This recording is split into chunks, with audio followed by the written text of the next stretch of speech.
Mali's army is fighting fresh battles near the capital this Sunday.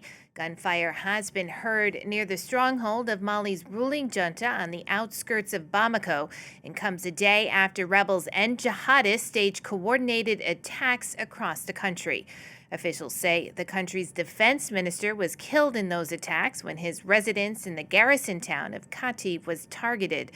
This, as the Tuareg rebel group, the Azawad Liberation Front, says they've taken total control of Kidal after announcing a deal to allow Russian mercenaries to withdraw from the northern city.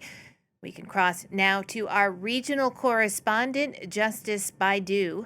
So, Justice, what more do we know about what's currently happening in Mali?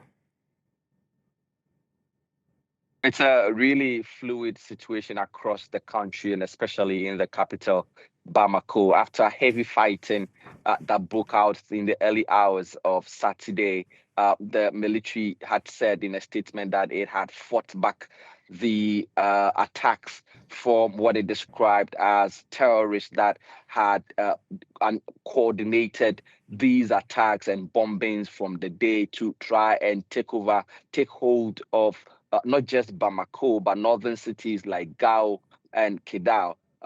It was thought that things had stabilized towards the end of the day. It has rather intensified this morning now with the report that several parts of the city in Bamako has been hit. There are major military installations in the city of Bamako itself that has now been hit. The Jenim fighters that are backed by the Russian Wagner forces have said that they have taken hold of several key cities across the north, but then also within the center of the city. The fluid nature of the situation and the fight makes it very difficult to confirm several of the reports that are being received across the country, including the whereabouts of the junta leader himself, General Assimi Goita.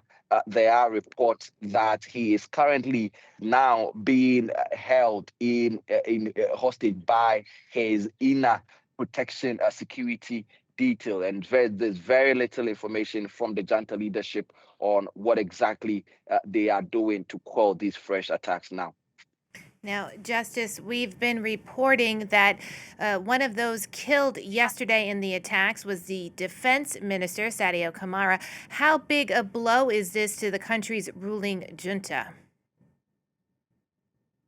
It's huge. It's huge. Analysts have described this defense minister, Sadio Camara, that is reported to have been killed, as a very, very senior member of the Malian army. In fact, he has been identified and widely spoken about as a possible hire or replacement to General Assimi Goita himself, the leader of the junta. And so this comes as a huge blow to the army and in many ways to the stability of Mali itself, because for a country that has been through more than a decade of such instability at the mercy of jihadists and Russian-backed fighters, this is a big blow, and it remains to be seen what next, where next the Malian military will go in terms of securing its territories